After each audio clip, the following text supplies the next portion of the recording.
Hello అండి, welcome back to my channel Telugu వారి కమ్మని వంటలు. ఎలా ఉన్నారు అందరూ? నేను ఈరోజు మీ అందరికీ రెస్టారెంట్ స్టైల్లో పన్నీర్ బటర్ మసాలా ఎలా తయారు చేసుకోవాలో చూపిస్తున్నానండి.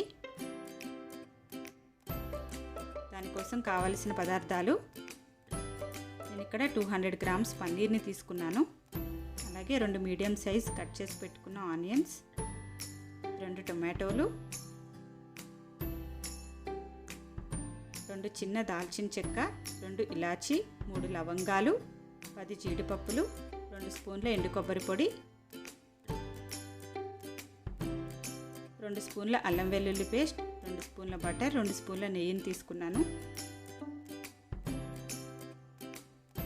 కొంచెం పుదీనా, కొంచెం కొత్తిమీర, 2 పచ్చిమిర్చి, ఒక కరివేపాకు రెమ్మను కూడా తీసుకున్నాను. అలాగే 1 spoon garam masala powder, 1 spoon ధనియాల పొడి, 1 స్పూన్ కారం, 1 స్పూన్ ఉప్పు. ఇప్పుడు మనం మిక్సీ జార్లో జీడిపప్పులు, ఎండు కొబ్బరి పొడి, లవంగాలు, దాల్చిన చెక్క, ఇలాచి వీటన్నిటిని వేసుకొని గ్రైండ్ చేసుకుందాము.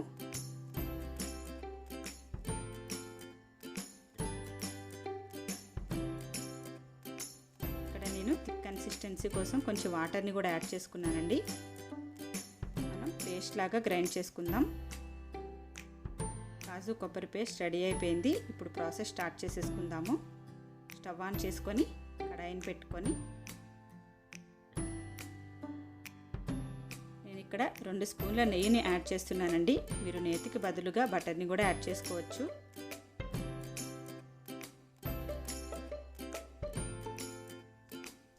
అలాగే ముందుగా కట్ చేసి పెట్టుకున్న పన్నీర్ని కూడా యాడ్ చేసుకుంటున్నాను. నేను ఇక్కడ పన్నీర్ పెద్ద ముక్కలుగానే కట్ చేసుకున్నానండి. మీకు నచ్చిన సైజులో కట్ చేసుకోవచ్చు. గోల్డెన్ బ్రౌన్ కలర్ వచ్చేసేంత వరకు ఫ్రై చేసుకున్నాము. రెడీ అయిపోయాయి కదా, వీటిని ఇప్పుడు మనం ఒక ప్లేట్లో తీసుకొని పక్కకు పెట్టేసుకుందాం.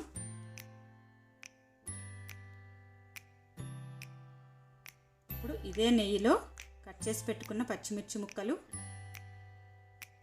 ఆనియన్స్, టమాటో అన్నిటినీ వేసుకొని మీడియం ఫ్లేమ్లో ఫ్రై చేసుకుందామండి.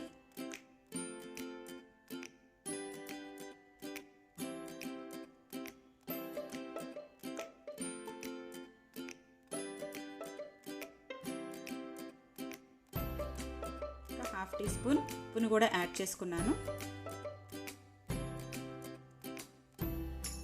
నేను అల్లం వెల్లుల్లి పేస్ట్ 2 స్పూన్స్ యాడ్ చేశానండి. అల్లం వెల్లుల్లి పేస్ట్ బదులుగా మీరు అల్లం వెల్లుల్లి పీసెస్ కూడా యాడ్ చేసుకోవచ్చు. ఈ మిశ్రమం మొత్తాన్ని చల్లార్చుకొని మిక్సీ జార్లో వేసుకొని కొంచెం వాటర్ని యాడ్ చేసుకొని ఇలా థిక్ పేస్ట్ లాగా గ్రైండ్ చేసి పెట్టుకున్నాను. ఇప్పుడు మనం కడాయిలో ఒక 2 స్పూన్ల ఆయిల్ని వేసుకొని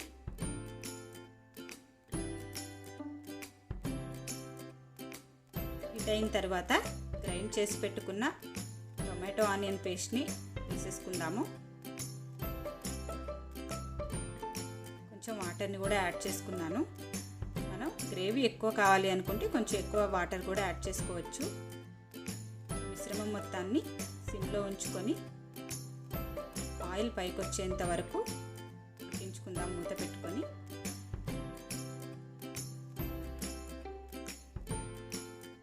ఆయిల్ సైడ్స్లో వచ్చేసింది కదా,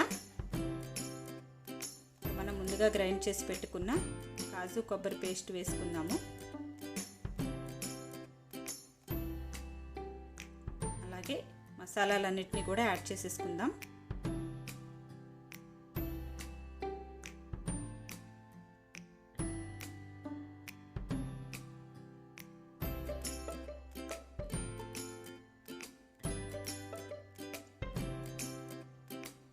కొంచెం సాల్ట్ని కూడా యాడ్ చేసుకున్నా అండి. ఆల్రెడీ మనం ముందే యాడ్ చేసుకున్నాం కాబట్టి కొంచెం చూసుకొని వేసుకోవాలి. ఈ మిశ్రమం మొత్తాన్ని ఒక 10 నిమిషాలు సిమ్లో పెట్టి ఉంచుకుందాము. ఆయిల్ పైకి వచ్చేసింది కదా, ఇప్పుడు మనం ఇందులో పన్నీర్ పీసెస్ని కూడా యాడ్ చేసేసుకుందాము.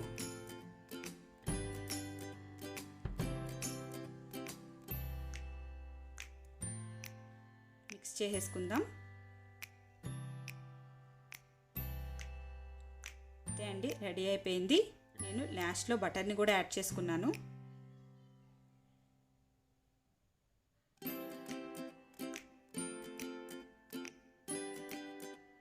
కరివేపాకును వేసుకొని వేసుకొని స్టవ్ ఆఫ్ చేసుకొని సర్వింగ్ బౌల్లోకి తీసేసుకుందాం.